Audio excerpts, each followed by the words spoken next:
On November 7, a visitor to the world-renowned Villisca Axe Murder House in Villisca, Iowa, was rushed to a nearby hospital after being found with a self-inflicted stab wound to his chest.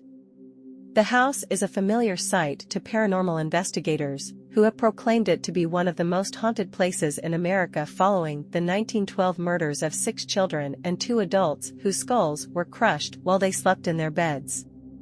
The crime was never solved, and visitors to the house regularly report emotional, physical, and supernatural disturbances during their overnight visits. They play with the children, they hear voices, they get pictures of anomalies, says Martha Lynn, 77, who bought the house in 1994 and restored it to its 1912 condition, stripping the place of all electricity and plumbing and turning it into a tourist attraction. I have notebooks from just the last 2 years full of what overnight experiences people have had. Very few of them go away without experiencing something.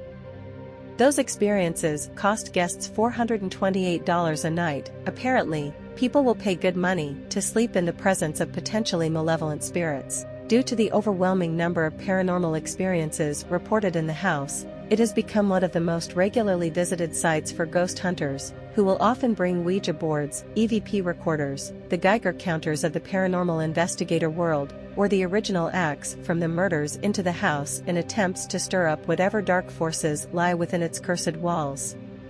Earlier this month, Robert Stephen Larson Jr., 37, of Rhinelander, Wisconsin, was one such visitor. He arrived with a group of friends for a recreational paranormal investigation, according to Montgomery County Sheriff Joe Sampson. From my understanding, he was alone in the northwest bedroom, and the rest of the party was outside, and he called for help on their mobile, two-way radios, Sampson told me. His companions found him stabbed in the chest, an apparently self-inflicted wound, called 911, and Larson was brought to a nearby hospital before being helicoptered to Creighton University Medical Center in Omaha. According to Montgomery County Police report, the incident happened around 12:45 a.m., which is said to be the approximate time that the 1912 murders of Josiah and Sarah Moore, along with their 4 children and 2 visiting girls, took place. "We call the Moore murders America's greatest unsolved mystery," says Kelly Rundle, the documentarian behind Villisca, Living with a Mystery. "The story reads like fiction, and the more you know about it, the weirder it becomes. It's a story that needs no embellishment." On the night of June 9, 1912, Josiah Moore and his wife, 3 sons and daughter attended an evening church service before returning home, accompanied by 2 friends of his daughters who were invited to spend the night at the house. Around 7 a.m. the following morning, a neighbor noticed the house was unusually quiet, and when she found the doors locked and all of the windows covered, she called Moore's brother, who unlocked the house and found his relatives bloodied and lifeless in their beds. Local officials quickly lost control of the crime scene, where an estimated 100 people arrived to gawk at the mutilated bodies. Fingerprinting had yet to become a widely established tool of criminal investigation in the U.S., and the massive disturbance to the house from onlookers prevented detectives from collecting sufficient evidence for a conclusive investigation. Gouge marks across bedroom ceilings from the upswing of the axe revealed something about the killer's height, exonerating one particularly short suspect, but these marks were in the center of the room, not above the victims' beds, and were thought to be the killer whirlwinding the axe in a one-handed frenzy of excitement. The bodies of Lena and Ina Stillinger were discovered in the downstairs bedroom. At the base of 12-year-old Lena's bed, a kerosene lamp was found, possibly used to project light onto her body, which was lying in a sexual pose with her underwear missing, blood smeared across her legs, and defensive wounds across her arms.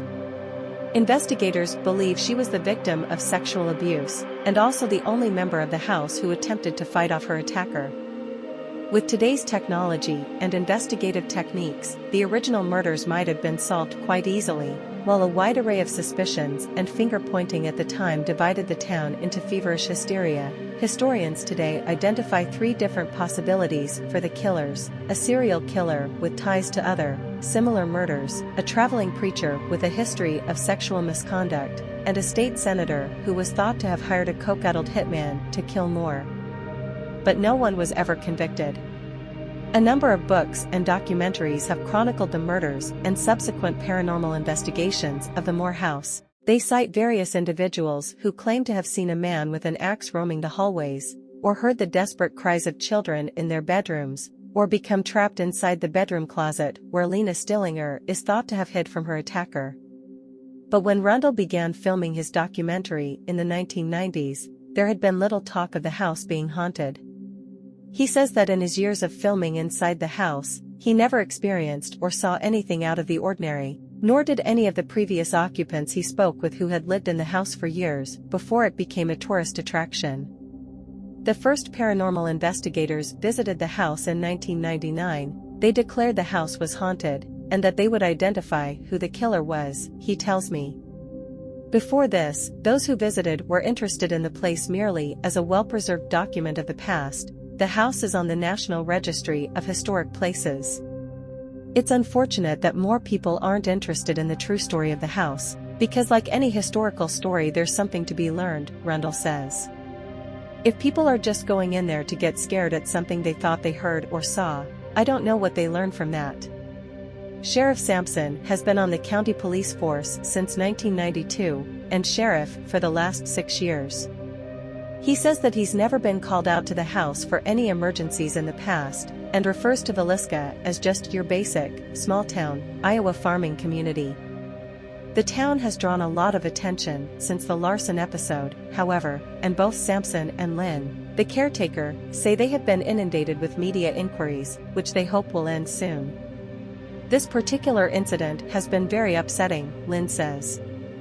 It's publicity, but it's not exactly the kind of publicity you desire to have. I don't want people thinking that when they come to the Villisca Axe murder house something's going to happen that's going to make them do something like that. I want them to have a good experience from the house, learn about the history, and if something paranormal comes about, then that's one up for them, I guess. Lynn and Sampson say that Larson has recovered from his injuries, but will not comment any further out of respect for the family. There is a whole body of folklore surrounding the Moore murders, Rundle, the documentarian, says. And that in itself is fascinating, so long as you keep in mind that it's folklore, not fact. So I just regard the paranormal sightings as a contemporary version of that. It's an extension of the folklore that began on the day of the murders. Folklore can tell you more about how people see themselves and how they see the world than it does the facts surrounding the case.